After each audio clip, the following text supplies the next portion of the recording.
Too sexy for my love, too sexy for my love, love's going to leave me.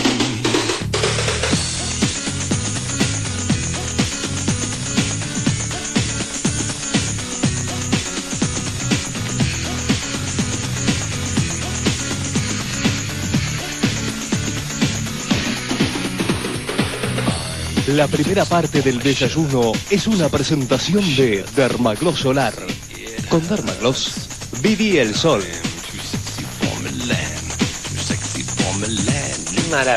Qué maravilla lo que va a pasar de ahora en más. ¿Saben por qué? Porque cuando uno habla de sexo, que parecería que fuera una cosa que traspasa los límites de la cosa personal, íntima, es decir, la gente entra como en un grado de pacatería, de qué van a hablar, de qué... Bueno, pero este canal se anima y tiene además gente con capacidad como para hacer un programa como Sexualmente, que va los sábados a las 22 horas, con un éxito de locos, y usted, desde el anonimato, se anima a preguntar y se anima a participar y se anima a hablar de un tema que en definitiva hace a la mejor calidad de vida, porque si uno se conoce profundamente y conoce al otro, indudablemente va a poder vivir mejor. Y si le pierde el miedo a la palabra placer y se da cuenta que el sexo no es solamente reproductor, sino que es placer, ni le digo los cohetes que tira. Entonces, para hablar de todo eso, qué mejor que convocar a los responsables, conductora y psicoterapeuta, terapeuta sexual y sexólogo, que están al frente de este programa que el canal lleva los sábados a las 22 horas y que usted ha apoyado así desde el principio. Les cuento que ella se llama Eleonora Navata, que estudió arquitectura y cuando le faltaba una materia se dio cuenta que lo que quería ser era periodista. Ella es periodista, pero así nata.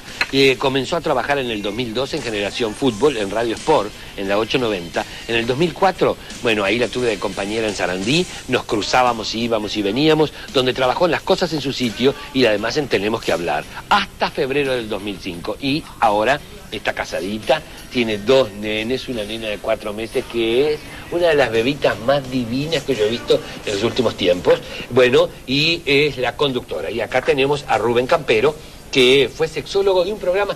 Yo iba a una chacra bueno, no importa dónde, pero era en el este, y me venía todos los domingos a la noche escuchando el programa Historias de Piel. Y yo decía, qué bien que se pueda hablar de esa forma sobre sexo. Bueno, él estaba en FM del Plata desde el año 97 al 2004. Es docente de sexología en el Instituto de Formación Sexológica Integral Sexur, es docente coordinador de psicólogos en el área género, docente de multidiversidad franciscana en el área género, tiene 35 años. Rubén Campero, Eleonora Navata son, bueno, los responsables de conducir este Sexualmente que va los sábados a las 22 horas. Les aclaro que les preparé una mesa también en la búsqueda del placer, porque a ellos les gusta comer y directamente se cuidan, pero les gusta comer, y la gente de Ingrid Balaguer nos ha mandado esta tarta, este strudel, estas roscas alemanas maravillosas, y además de todo eso, para completar siempre la presencia de él que ha cincelado el sabor del uruguayo, que es el maestro cubano, y sus ensueños. El maestro cubano te presenta sus galletitas Ensueño, una dulce delicia creada por artesanos uruguayos del sabor. Proba galletitas Ensueño y que te vaya dulce, de la mano de el maestro cubano. Había una película de María Luisa Bember que decía, de esto no se habla, pero qué maravilla que es poder hablar de esto. Bienvenidos a casa. Bueno, muchas gracias. Un placer tenerlos acá. Sí, bueno, para nosotros también. ¿No sabes qué? Fue un nombre sugerido, de eso no se habla, como el de la película de María Luisa Bember. ¿Te acordás que era un nenar y estaba Marcelo Mastroianni? Exacto, sí. Que se firmó en Colonia. Sí, me acuerdo. Pero, bueno, pero qué interesante poder hablar de este tipo de cosas. Yo creo que habla de la salud. Sí, bueno, Canal 10 fue pionero de esto ya hace varios años con el doctor Boero, que había empezado. Bueno, tuvieron varios ciclos y ahora nosotros, creo que no está de más decirlo, el sexo está presente en todas las cosas de la vida, ¿no? Uno va por la calle y ya hay sexualidad. Pero bueno, mejor Rubén que explique todas esas cosas, ¿no? Me quedé con una cosa que tú decías en esto de irrumpir en la vida privada de alguna manera, ¿no? Cómo nos ponemos nerviosos y nerviosas cuando empezamos a hablar de la sexualidad por creer que es una práctica exclusivamente de la vida privada, además muy relacionada con lo genital también, ¿no? De hecho, esto es sexualidad, esto es erotismo, acá hay placeres, hay olores, hay sensaciones. Entonces, justamente, creo que la sexualidad no es nada solamente privado, es algo muy político, si no miremos hasta incluso los propios parlamentos, cómo se debaten con leyes, todo el tema de las peleas por los derechos de, entre comillas, minorías sexuales y demás. O sea que es un tema público, y es un tema político, y es muy importante que siga en los medios y que podamos hablar abiertamente. Pero yo creo que sí, yo creo que la sociedad uruguaya, ustedes, desde la observación, desde la investigación de lo que están llevando adelante para poder hacer el programa, ha dado algunos pasos en crecimiento, en apertura con respecto a algunos temas, por ejemplo, aborto, homosexualismo, es decir, bueno, yo no digo uniones porque uniones como en Europa es como hablar en japonés todavía, pero digo, ¿ha dado algún paso adelante? Mira, yo te cuento la experiencia de repente salir a la calle y sacar testimonios. Todos estos temas que vos nombrás y que de repente son agenda de parlamentarios, etcétera, sí, la gente habla, bueno, pregunta también con tema de educación, con tema SIDA. Sí. Parece que, bueno, al hablar en televisión de sexo hay que hablar de SIDA, de educación.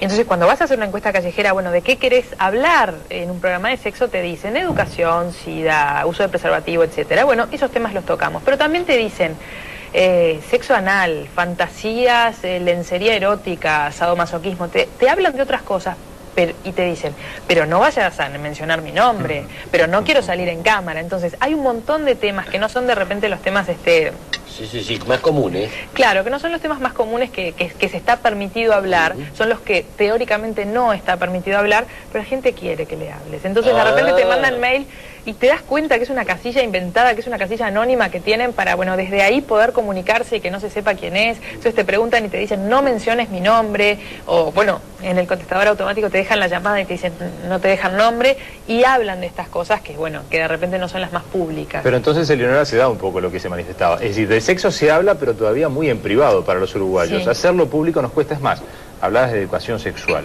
Venimos debatiendo la educación sexual en la enseñanza curricular y no aparece nunca. Después siempre aparecen aquellos que dicen, bueno, pero educación sexual. ¿Y quién educa a los educadores? Mismo tema que se plantea ahora con la historia reciente. Sí. Es decir, a los uruguayos nos cuesta arrancar. Nos cuesta, sí. En ese aspecto no hemos arrancado mucho. No, igualmente yo creo que hay, esto es importante decirlo, más allá que, bueno, comunicaciones oficiales van a venir más adelante. Desde el gobierno, concretamente, se está haciendo bastante cosas, se está pensando y se está trabajando en este momento en lo que tiene que ver con un Plan Nacional de Educación Sexual también. Digo, esto no es una comunicación oficial ni muchísimo menos.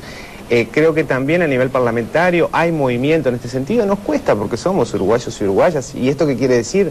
Que somos esa cultura, ¿no? ¿Vieron la geografía nuestra? No tenemos grandes montañas ni grandes picos, somos como con ondas suavemente onduladas, digámoslo así. Entonces, no somos personas de manifestar demasiado, pero tampoco de negarnos demasiado. ¿Y la edad de la población uruguaya? ¿Es lo que nos enlentece más? Es decir, una población una población envejecida. Podríamos pensar que sí, pero tampoco destinemos, digamos, todo al colectivo, digamos, de la tercera edad como el peso de los prejuicios. De hecho, me parece que es mucho más prejuiciosa la gente joven que la gente de la tercera edad.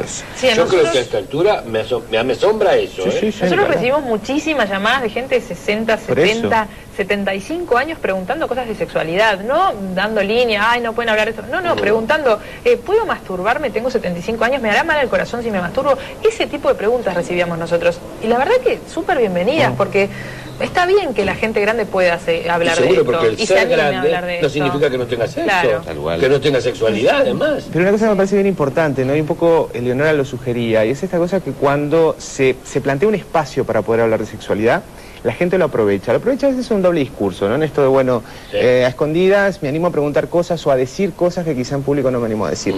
Pero muchas veces también lo que se dice en público, lo que es políticamente preguntable o hablable, digámoslo así, tiene más que ver con prevención de embarazos, bueno, a nivel adolescente o lo que fuera, prevención de infecciones de transmisión sexual y mucha sexualidad específicamente relacionada con lo genital. Es decir, cuando vamos a la cama, donde sea, tener relaciones sexuales. Ahora, la sexualidad trasciende muchísimo más que estos fenómenos. Entonces, es ahí cuando uno desde un espacio mediático, la tele es a veces un poquito más difícil por la velocidad que tiene, generar como esta cosa, bueno, vamos a quedarnos acá, vamos a empezar a sentir, a pensar de qué estamos hablando, más allá de lo que pasa en la cama. Es decir, hacia dónde la sexualidad trasciende, cómo nos atraviesa, ¿no? El problema fundamental en el caso de la sexualidad es el peso de lo religioso, la religión y la sexualidad. Y a través de la religión y la conformación social, es decir, del colectivo, también lo que fueron los usos y convencionalismos sociales que establecieron tabúes. Por supuesto. Esos tabúes, ¿los hemos vencido? No. Yo me animaría a decir que en lo absoluto. Digo, dentro de determinados sectores sociales, no en todos, hay un doble discurso. está lo políticamente correcto a decir, y después lo que realmente pienso y que me sale cuando estoy en una situación afectiva, me puede salir un acto homofóbico, machista, misógino, cuando, bueno, estoy cargado afectivamente. Eso quiere decir que no ha habido realmente un cambio interno, es decir, hay un cambio más de cabeza, que es un paso, es un paso. De hecho, insisto con la legislación, por ejemplo, en el tema de discriminación, bueno, nuestro país claramente ha establecido desde el Código Penal que no se puede discriminar a las personas en función de su sexo, religión, orientación sexual e identidad sexual, que es todo un avance realmente para la protección de otras manifestaciones. Es que yo creo que se cumple, pero yo con eso ahí me hago una pregunta. Si es necesario que nosotros eso lo pongamos en una ley, que esté explícito en una ley, es porque realmente hay un problema. Porque hay que regularlo. Si no hubiera que regularlo, estaría mejor. O sea, me parece horrible. O sea, es un avance, es un logro que esté en la ley. Pero tenemos que ponerlo en una ley, eso tendría que ser natural. O sea, la no discriminación no tendría que ser una ley, tendría que ser algo natural. O sea, la libertad, dejalo al otro que sea libre y que haga lo que quiera. Como experiencia para vos, como periodista y como conductora, es decir, trabajar en el filo de la navaja en un tema tan espinoso, porque no tenemos esa apertura que tienen hoy otras sociedades con respecto al tema sexo, debe ser una sensación de riesgo permanente, pero también adrenalínica. Sí, ¿no?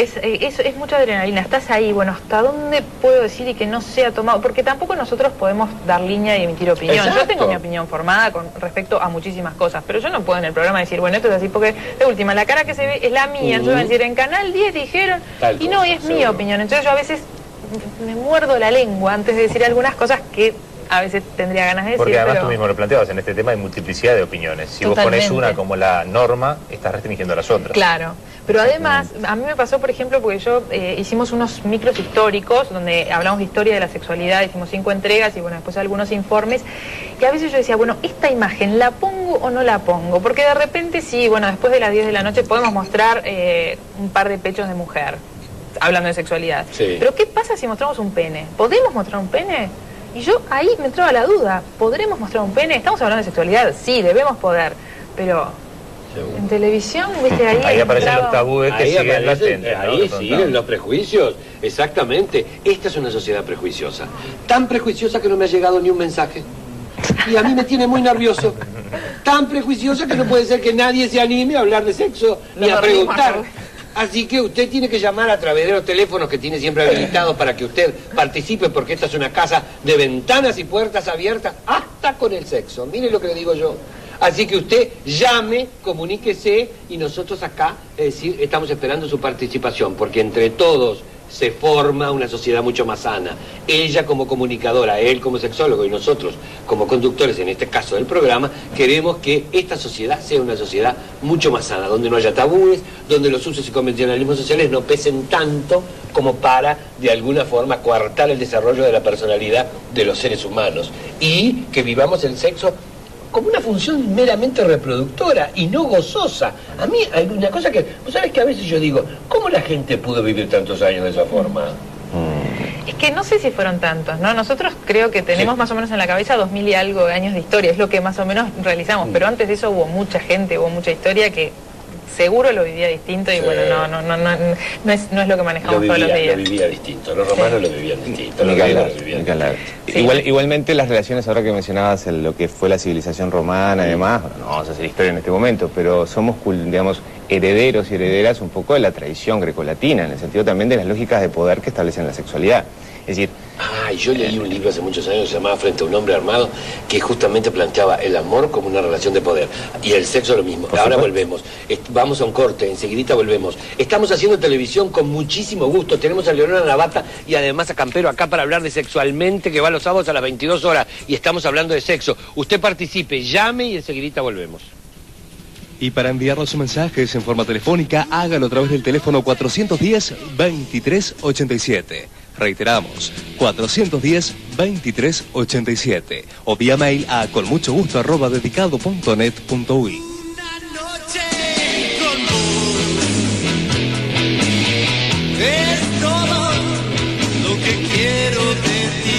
La primera parte del desayuno fue una presentación de Dermagloss Solar. Con Dermagloss, viví el sol.